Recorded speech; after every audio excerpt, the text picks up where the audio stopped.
ነገ መጋቢት 27 አሃዚተ ዓለማት በእራሁ በመዳፉ ዓለምን የጨበጠ እግዚአብሔር ወልድ መድኃኔ ዓለም ኢየሱስ ክርስቶስ ነው። የምንባረክበት የምንቀደስበት ሰማያዊ ቤታችንን የምናዘጋጅበት ትልቁ ክብረ በዓላችን ደረሰ።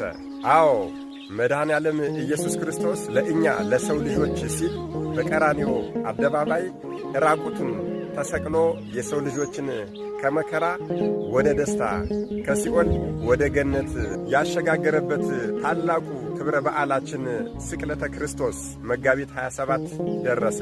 የመድኃኔ ዓለም የኢየሱስ ክርስቶስን ዝክር የዘከረ ሰው በዓሉን ያከበረ ሰው ምን አይነት ነገር ሊያገኝ ይችላል? አዎ በዓሉን ላከበረና ዝክሩን ለዘከረ ሰው መድኃኔ ዓለም ኢየሱስ ክርስቶስ ለእኛ ለሰው ልጆች የሰጠውን ቃል ኪዳን ከመናገሬ በፊት